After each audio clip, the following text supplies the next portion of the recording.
आप सभी का स्वागत है हमारे इस चैनल पर। आज हम आपको भगवान शिव के 12 ज्योतिर्लिंगों में से 5वें ज्योतिर्लिंग श्री केदारनाथ धाम की अद्भुत, रहस्यमयी और प्रेरणादायक कथा सुनाने जा रहे हैं। ये वही पवित्र स्थान है जहां स्वयं भगवान शिव ने पांडवों को दर्शन दिए और युगों युगों तक भक्तों के कल्याण के लिए ज्योतिर्लिंग के रूप में विराजमान हो गए। तो आइए बिना देर किए शुरू करते हैं ये दिव्य कथा। हिमालय की गोद में बसे केदारनाथ की महिमा। उत्तराखंड के विशाल हिमालय पर्वतों के बीच समुद्र तल से लगभग 3,583 मीटर की ऊंचाई पर स्थित है भगवान शिव का पवित्र धाम केदारनाथ। चारों ओर बर्फ से ढकी चोटियां, मंदाकिनी नदी का निर्मल प्रवाह और वातावरण में गूंजता हर हर महादेव। यही स्थान करोड़ों श्रद्धालुओं की आस्था का केंद्र है। लेकिन क्या आप जानते हैं कि भगवान शिव यहाँ ज्योतिर्लिंग के रूप में क्यों प्रकट हुए? इसके पीछे महाभारत काल की एक अत्यंत भावुक कथा है। महाभारत युद्ध के बाद महाभारत का युद्ध समाप्त हो चुका था। पांडवों ने धर्म की रक्षा के लिए युद्ध तो जीत लिया था, लेकिन इस युद्ध में उनके अपने ही गुरु, रिश्तेदार और अनेक निर्दोष योद्धा मारे गए थे। इस कारण पांडवों को गोत्र हत्या और ब्रह्म हत्या का भारी पाप लगा। युधिष्ठिर ने कहा, हमें इस पाप से मुक्ति केवल भगवान शिव ही दिला सकते हैं। तब पांचों भाई और माता कुंती भगवान शिव की खोज में निकल पड़े। भगवान शिव जानते थे कि पांडव उनसे अपने पापों की मुक्ति मांगने आए हैं, लेकिन शिव चाहते थे कि पांडव पहले अपने कर्मों का गहरा पश्चाताप करें। इसलिए भगवान शिव उनसे मिलने के बजाय काशी छोड़कर हिमालय चले गए। पांडव भी हार मानने वाले नहीं थे। वे शिव की खोज करते करते हिमालय के दुर्गम जंगलों और बर्फीले पहाड़ों तक पहुंच गए। एक दिन भीम ने देखा कि पहाड़ों के बीच एक विशाल बैल चल रहा है। उसे संदेह हुआ कि ये कोई साधारण बैल नहीं है।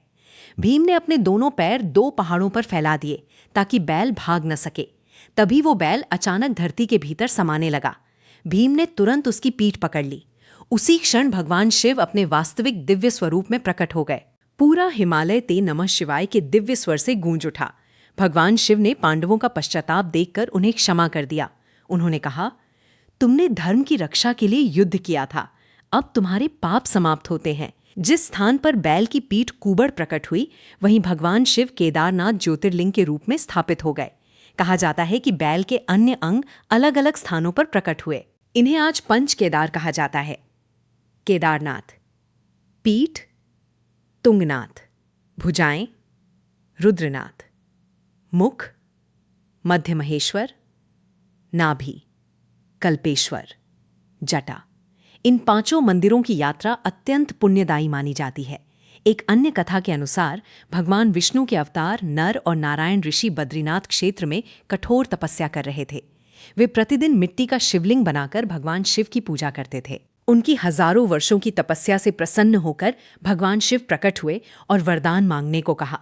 ऋषियों ने कहा, हे महादेव, आप यहीं सदैव निवास करें ताकि संसार के सभी प्राणी आपके दर्शन कर सकें। भगवान शिव ने उनकी प्रार्थना स्वीकार की और ज्योतिर्लिंग के रूप में यहीं विराजमान हो गए।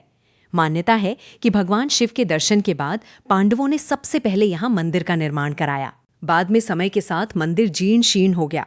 लगभग 8वीं शताब्दी में आदि शंकराचार्य ने इस मंदिर का पुनर्निर्माण कराया और पूरे भारत में इसकी महिमा का प्रचार किया। आज भी मंदिर के पीछे आदि शंकराचार्य की समाधि स्थित है।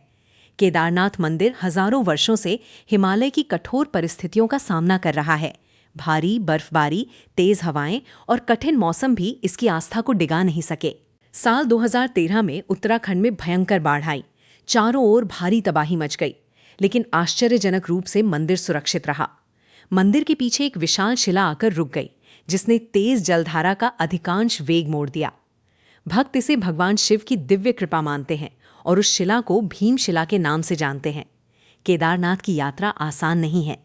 भक्तों को कई किलोमीटर की कठिन चढ़ाई करनी पड़ती है, लेकिन कहा जाता है कि जो सच्चे मन से हर हर महादेव का जाप करते हुए बाबा केदार के दरबार पहुंचता है, उसकी मनोकामनाएं पूर्ण होती हैं। ये यात्रा केवल शरीर की नहीं, बल्कि आत्मा की भी यात्रा मानी जाती है। केदारनाथ में स्थित शिवलिंग अन्य ज्योतिर्लिंगों से अलग है। ये बैल की पीठ के समान त्रिकोणाकार दिखाई देता है। यहाँ श्रद्धालु शिवलिंग को स्पर्श करके पूजा कर सकते हैं, जो एक विशेष परंपरा मानी जाती है। सर्दियों में भारी बर्फबारी के कारण मंदिर के कपाट बंद हो जाते हैं और भगवान की उत्सव डोली ऊखीमठ ले जाई जाती है, जहां 6 महीने तक पूजा होती है। गर्मियों में कपाट खुलने पर लाखों श्रद्धालु बाबा केदार के दर्शन के लिए पहुंचते हैं। केदारनाथ की कथा हमें सिखाती है कि सच्चा पश्चाताप हर पाप को मिटा सकता है। भगवान शिव अपने भक्तों की परीक्षा अवश्य लेते हैं, लेकिन उन्हें कभी त्यागते नहीं। धैर्य, श्रद्धा और भक्ति से असंभव भी संभव हो जाता है। अहंकार नहीं, विनम्रता ही भगवान तक पहुंचने का मार्ग है। दोस्तों, यही थी श्री केदारनाथ ज्योतिर्लिंग की दिव्य, रहस्यमयी और प्रेरणादायक कथा। यदि आपको ये कथा पसंद आई हो तो वीडियो को लाइक करें, चैनल को सब्सक्राइब करें और कमेंट में अवश्य लिखें, हर हर महादेव। आपका एक कमेंट भगवान शिव के प्रति आपकी श्रद्धा का प्रतीक है। धन्यवाद। मिलते हैं अगली वीडियो में एक और ज्योतिर्लिंग की दिव्य कथा के साथ। ड नमः शिवाय।